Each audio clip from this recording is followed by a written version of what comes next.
शिवडीच्या खाडीत सध्या मुंबईला नवी मुंबईशी जोडणाऱ्या ट्रान्स हार्बर लिंक या सागरी पुलाचं काम वेगानं सुरू आहे. या बांधकामाचा इथल्या दलदलीवर येणाऱ्या फ्लेमिंगो पक्ष्यांवर विपरीत परिणाम पडेल अशी शक्यता सुरुवातीच्या काळात वर्तवण्यात आली होती.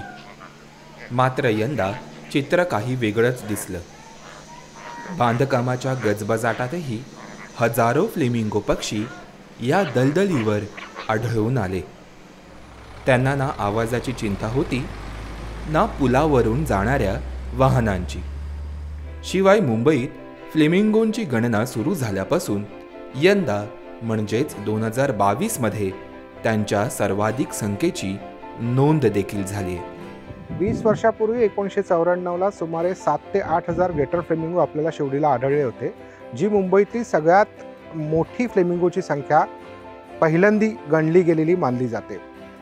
यानंतर पुढच्या काही वर्षामध्ये, पुढच्या 20 वर्षामध्ये लेसर फ्लेमिंगोची संख्या वाढून ती जवळ 70 ते 75 हजार झाली. यावर्षी आम्ही केलेल्या सर्वेक्षणामध्ये आम्हाला असं आढळून आलेलं आहे की ग्रेटर फ्लेमिंगोची संख्या ही जवळजवळ 55,000च्या आसपास गेलेली आहे.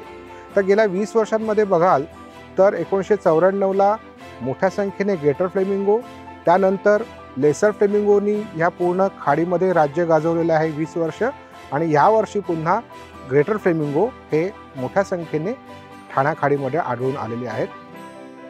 फ्लेमिंगो या शब्दाचा लॅटिन भाषेतील अर्थ आगीची ज्योत असा होतो. फ्लेमिंगोच्या जगातील 6 प्रजातींपैकी मुंबईत 2 प्रजाती स्थलांतर करतात. त्यापैकी सर्वात उंच म्हणजे ग्रेटर फ्लेमिंगो आणि आकारानं सर्वात लहान असलेला लेसर फ्लेमिंगो. गुजरात आणि इराणमधून प्रामुख्यानं खाद्याच्या शोधात हे पक्षी या ठिकाणी येतात. मुंबईतील फ्लेमिंगोंच्या दैनंदिन क्रिया या खाडीतील भरती ओहोटीवर अवलंबून असतात. भरतीचं पाणी ओसरू लागल्यावर खाडीतील दलदलीचा प्रदेश पाण्याबाहेर येतो. या दलदलीवर हे फ्लेमिंगो पक्षी मान खाली घालून काहीतरी शोधताना दिसतात.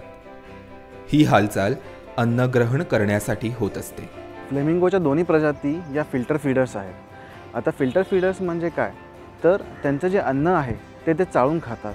त्यांचं अन्न मुख्यतः ब्लू ग्रीन ॲल्गे म्हणजे जो शेवाळ आहे ते असतं. फ्लेमिंगोच्या दोन्ही प्रजाती त्यांच्या चोचीमध्ये पाणी भरतात व त्यांची चोच अशा पद्धतीने विकसित झालेली असते की ते पाणी बाहेर फेकतं व आतलं जे शेवाळ आहे ते आतमध्येच राहतं आणि ते ग्रहण करतात. नीलहरित शेवाळांमधील केरेटोनॉइड या रंगद्रव्यांमुळे फ्लेमिंगो पक्ष्यांना त्यांचा गुलाबी रंग मिळतो. एप्रिल-मे महिन्यात ठाणे खाडीत फ्लेमिंगो पक्ष्यांच्या काही लयबद्ध हालचाली दिसतात. मिलनासाठी परिपूर्ण जोडीदार शोधण्याकरता केल्या जाणाऱ्या या लयबद्ध हालचालींना फ्लेमिंगो मार्च किंवा फ्लेमिंगो नृत्य म्हटलं जातं. जोडीदाराला आकर्षित करण्यासाठी पूर्ण वाढ झालेले नर गट तयार करतात आणि थव्यानं एका लयीत चिखलात चालू लागतात. डोकं डावीकडे उजवीकडे करणाऱ्या या हालचालींना हेड बॉबिंग किंवा हेड वॅगिंग म्हणतात. मानेची हालचाल करताना फ्लेमिंगो पक्षी आपली मान तुटल्याचा आभास निर्माण करतो. याला ब्रोकन नेक पोश्चर असं म्हटलं जातं. काही वेळा 2 फ्लेमिंगो पक्षी हे डोकी परस्परांजवळ आणून भांडण्याचा आविर्भाव करतात. याला बिकरिंग म्हणतात. विंग फ्लॅग या प्रकारात फ्लेमिंगो आपले पंख पसरवतो, जेणेकरून पंखाच्या आतील आकर्षक गुलाबी रंगाचा भाग हा मादीला दिसू शकेल. लेसर फ्लेमिंगो पक्ष्यांचं हे वर्तन मुंबईत प्रामुख्यानं दिसत असलं तरी यंदा बॉम्बे नॅचरल हिस्ट्री सोसायटीच्या संशोधकांनी ठाणे खाडीत ग्रेटर फ्लेमिंगो पक्ष्यांच्या नृत्याची देखील नोंद केली आहे. सो ह्या ब्रीडिंग बिहेवियरनंतर पेअर फॉर्मेशन होतं, जिकडे नर आणि मादीचं पेअर फॉर्म होतं. आणि हे जे फ्लेमिंगोज आहेत ते गुजरातला जातात परत फ्लेमिंगो सिटीला. तिकडे जाऊन हे ब्रीडिंग करतात, नेस्टिंग करतात, मातीची घरटी बनवतात आणि तिकडे आपल्या पिल्लांना वाढवतात.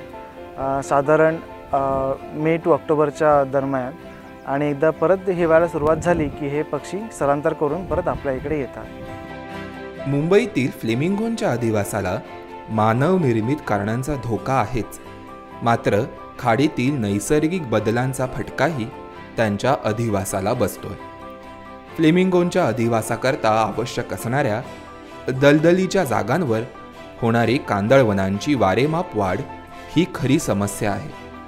गेल्या 30 वर्षांमध्ये ठाणे खाडीतील जवळपास 27 चौरस किलोमीटर मोकळं क्षेत्र हे कांदळवनांच्या अधिवासामध्ये रूपांतरित झालंय. सृष्टी कॉन्झर्वेशन फाउंडेशनने मुंबई महानगर क्षेत्रातील किनारी भागांमध्ये झालेल्या या बदलांची नोंद केली आहे. कांदळवनांची वाढ ही किनारपट्टीच्या संरक्षणासाठी आवश्यक आहेच, मात्र स्थलांतरित पक्ष्यांच्या अन्नग्रहणासाठी आवश्यक असणाऱ्या दलदलीच्या जागांवर आणि भरतीच्या काळात या पक्ष्यांकडून आरामासाठी वापरल्या जाणाऱ्या पाणथळींवर होणारी कांदळवनांची वाढ अनियंत्रित स्वरूपाची आहे. आपल्याला माहीत आहे की फ्लॅमिंगोज साठी मडफ्लॅट्स जे आहे ते खूप महत्त्वाचं आहेत, कारण तिथेच त्यांचे जे फॉरेजिंग जे करतात ते तिथेच करतात. आणि म्हणून आपण त्याच्यावर जे आता नवीन मँग्रोव्ह आलेले आहे ते मँग्रोव्ह काढण्यासाठी माननीय उच्च न्यायालयात एक रिट याचिका आपण दाखल केलेली आहे. आणि जे सँक्च्युरी डिक्लेअर जे 2015मध्ये झाली होती, त्यानंतर जे कांदळवन मडफ्लॅट्सवर आलेले आहेत त्याला काढण्याची परवानगी आपण न्यायालयाकडून मागितली आहे. मुंबईत येणाऱ्या या गुलाबी पाहुण्यांच्या संख्येचा आलेख आजवर तरी चढताच राहिलाय.